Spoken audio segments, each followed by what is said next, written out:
Akang Teteh, jumpa lagi dengan saya Teh Rina dan Kang Fahmi. Ya, di channel YouTube Bumi Narveda. Samprazan.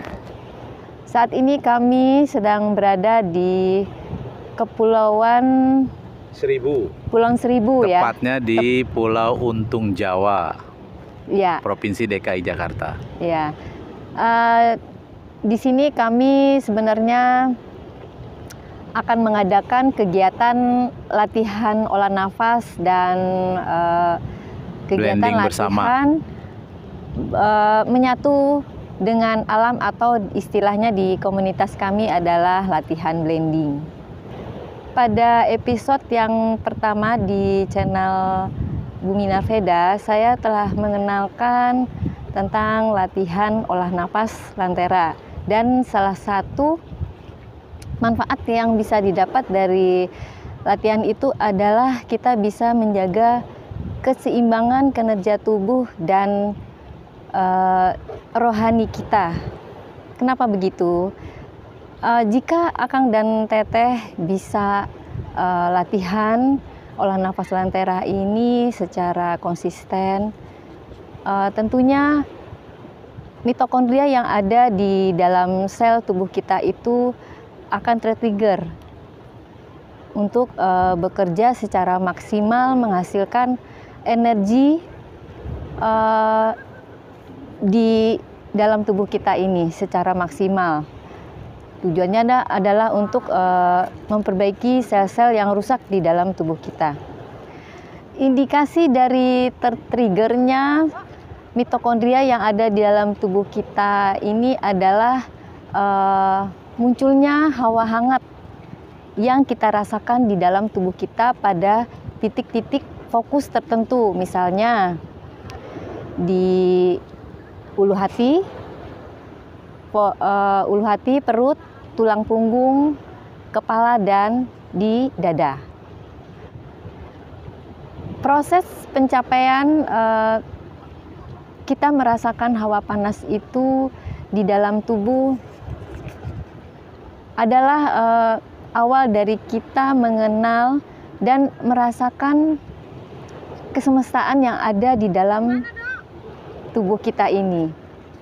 Nah, berbicara mengenai kesemestaan di dalam tubuh kita ini, ada Teh Kalila yang kebetulan ikut bergabung dengan kita di kegiatan latihan olah nafas Lantera. Teh, oh ya, saya juga belum mengenalkan ya kepada teman-teman di channel Bumi Narveda. Teh Kalila ini adalah seorang penulis yang sering mengulas tentang kesemestaan, baik itu secara makrokosmos dan mikrokosmos. Teh Kalila bisa nggak berbagi ya setidaknya pengetahuan ilmu dan tentang lebih spesifik lagi sih Teh, tentang kesemestaan yang ada di dalam tubuh kita ini. Ya, Teh. Silakan Teh.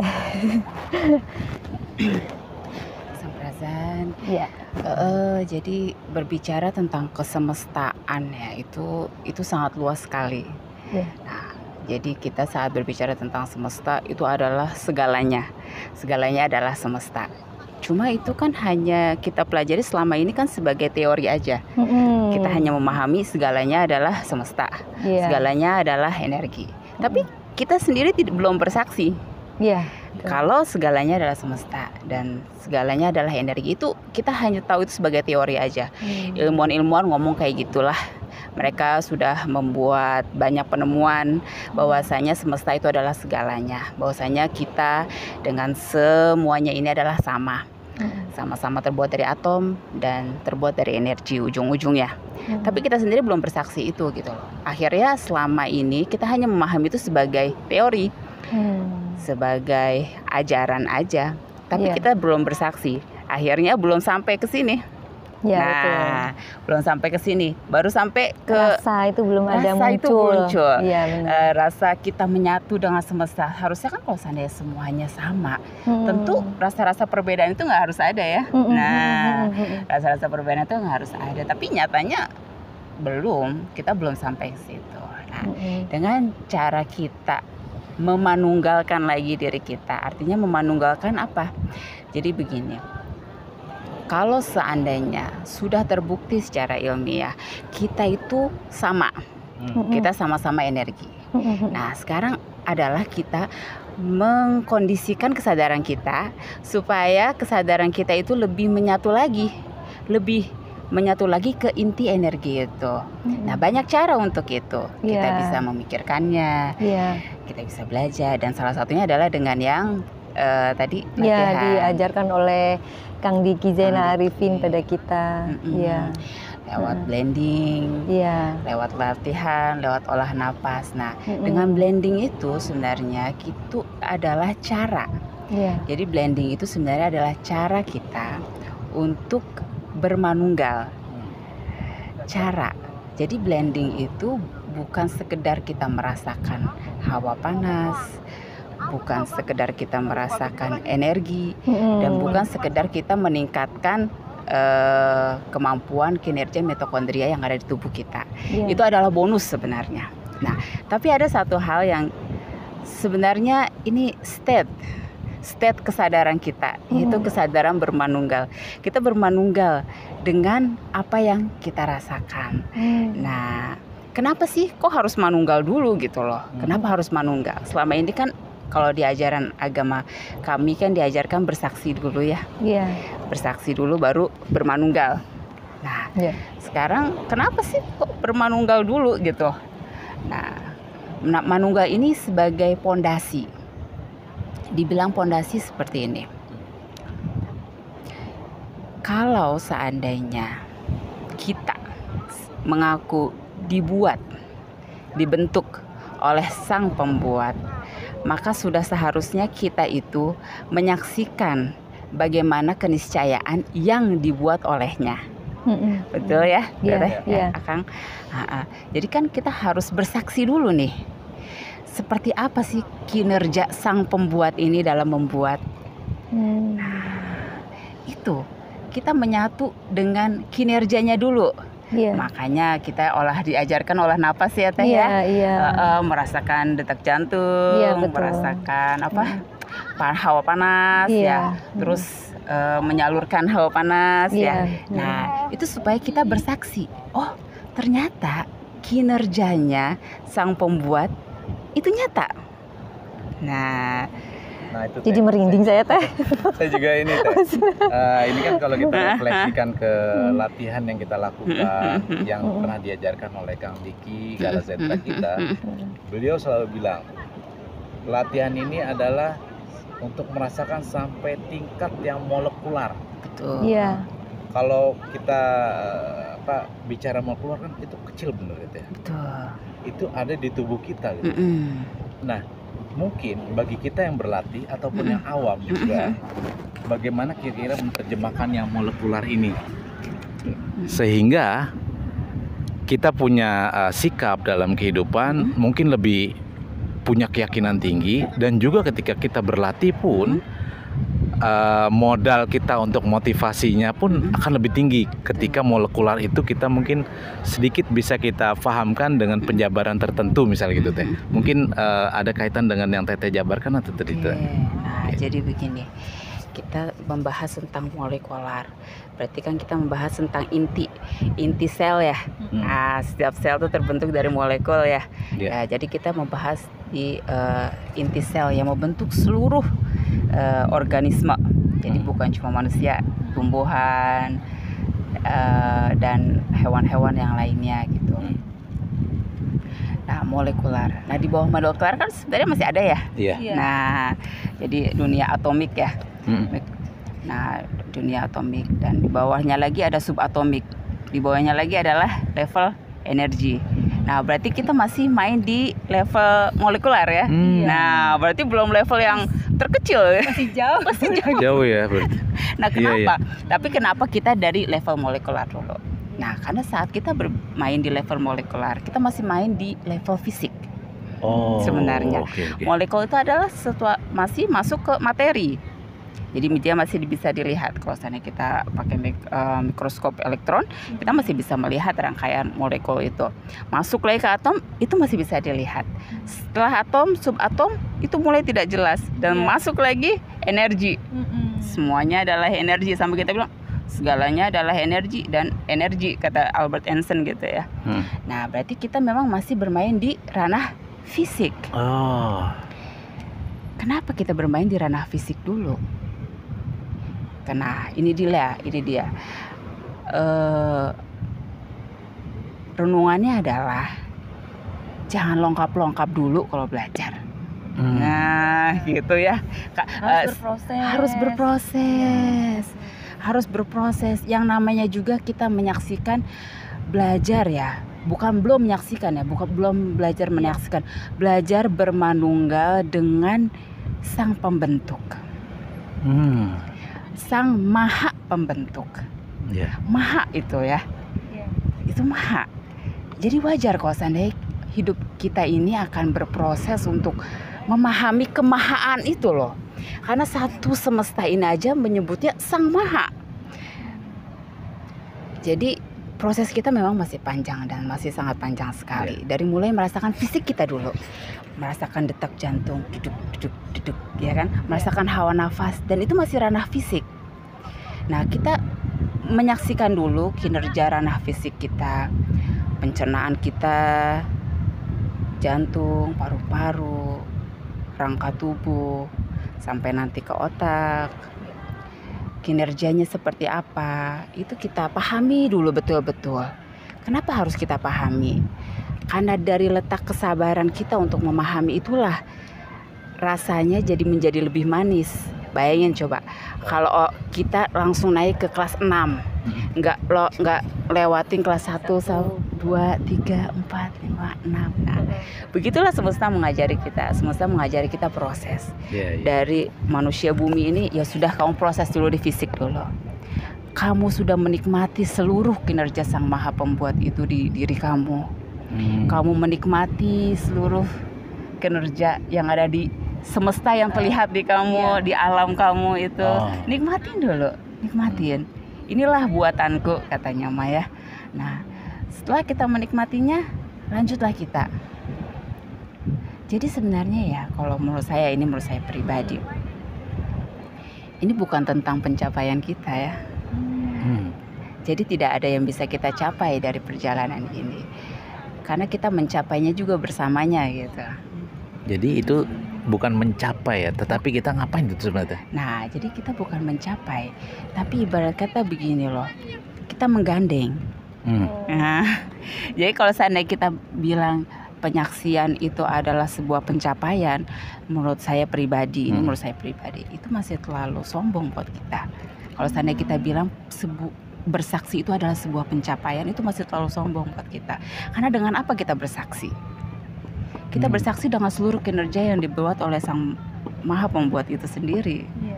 Ya kan? Ini seluruhnya ini adalah buatannya. Bumi yang kita saksikan, alam yang kita nikmati ini adalah buatannya. Jadi kalau seandainya kita bilang bersaksi itu adalah sebuah pencapaian, masih terlalu mungkin make sense kan sangat sekali deh. Soalnya kalau saya pribadi mungkin sama, tapi saya ingin mengatakan bahwa itulah proses yang harus dilewati. Jadi itu sebuah perjalanan.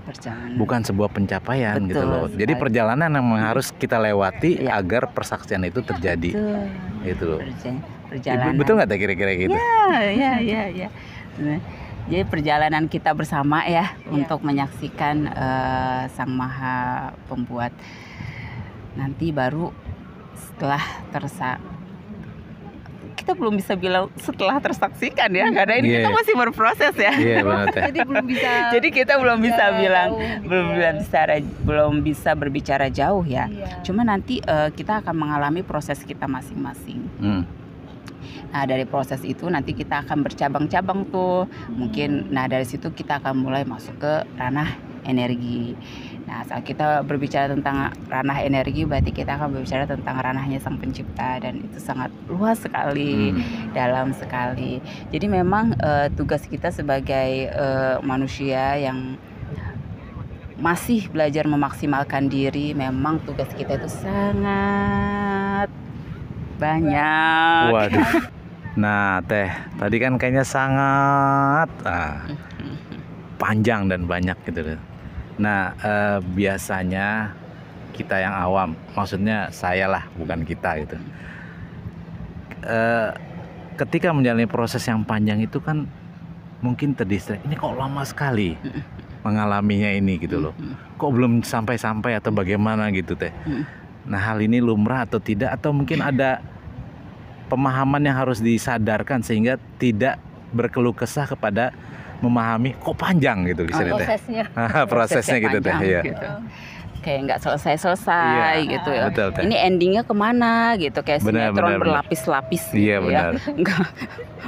Ya, jadi memang harus diakui ya, memang seperti laut ini, kalau kita lihat dari sini ujungnya mana ya.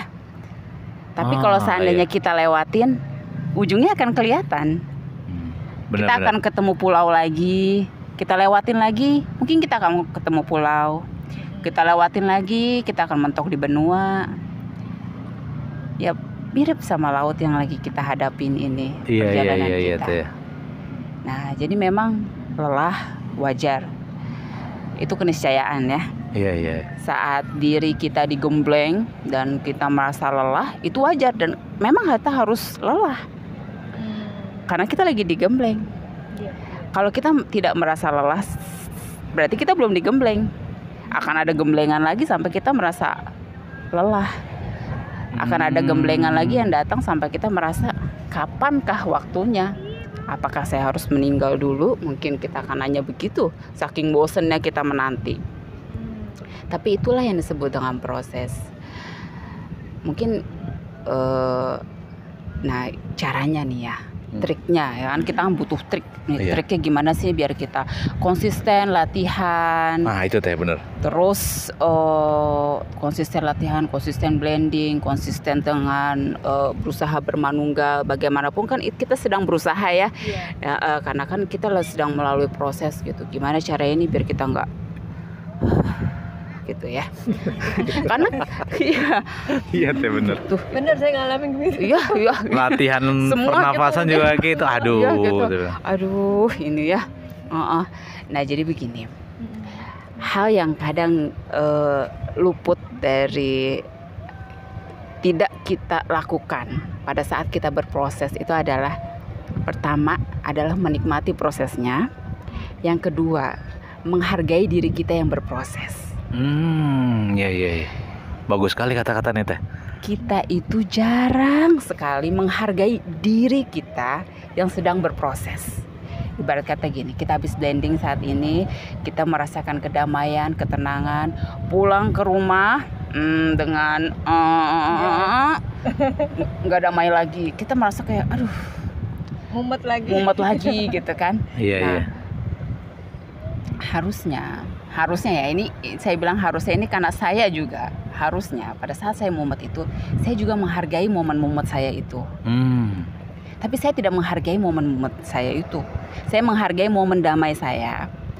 Saya menghargai momen enaknya saya, tapi saya tidak menghargai momen tidak enaknya saya. Disitulah ego saya bermain. Ego saya nggak nerima nih. Ego saya maunya itu yang seneng, yang damai. Ego saya nolak. Akhirnya ya tenggelamlah. Kalau seandainya kita tidak bisa menyadari, kalau kata Kang Diki tuh, hadapi apapun yang ada di hadapanmu gitu, apa ya? Hadapi apapun yang ada di hadapan. Nah, kalau kata Kang Diki gitu. Jadi memang saat kita belajar menghadapi apapun yang ada di hadapan, ya gagalnya harus diterima, dihargain ya. Ya nggak stabilnya ya harus dihargain juga. Iya benar deh. Ya begitu sih. Jadi ya mungkin tipsnya buat teman-teman dan saya pribadi adalah kita harus belajar menghargai diri kita di posisi dan kondisi apapun itu. karena high and low, ya namanya gelombang kan, naik dan turun, Seperti lautan ini. Iya kayak laut ini ya, nah, gitu ya. Proses kita masih panjang dan laut yang panjang aja masih diterpa angin naik dan turun. Iya. Kita nikmatilah, kita hargai diri kita, karena bagaimanapun saat kita salah, saat kita kecewa, saat kita tidak damai, saat kita merasa tidak, aduh ini tuh bukan ciri-ciri orang yang oke banget gitu kan. Ini tuh bukan ciri-ciri yang spiritual banget gitu ya. Kan pastilah kita mengalami momen-momen itu, meskipun 1 menit, 1 jam, atau hargai itu, karena momen itu adalah kita tetap dibentuk oleh Sang Pembuat. Terima kasih sekali ya Mbak Kalila. Jadi penjabarannya mungkin teman-teman yang menyaksikan channel YouTube Bumi Narveda ini bisa memulai kesadaran dari pemahaman-pemahaman yang seperti tadi, yang mungkin selama ini kita abai, ya Teh ya. Karena kita cuma membaca teori-teori semuanya ataupun juga pelajaran-pelajaran, tapi kita sendiri tidak pernah bersaksi atau mengalami yang kita harus rasakan itu ya Teh. Ya Teh ya. Betul. Untuk mengenal ya kesemestaan di dalam diri kita, itu dulu yang terpenting ya Teh ya. Baru setelah itu di luar dari itu alam. Ya. Oke, kayaknya sudah cukup lah. Iya, teman-teman juga, kita ini rencana juga mau latihan setelah ini. Mudah-mudahan menjadi motivasi ya setelah mendengar ulasan panjang dari Teh Kalila, dan ya ini jadi ilmu buat kita semua. Kami izin pamit dulu. Assalamualaikum. Samprazan.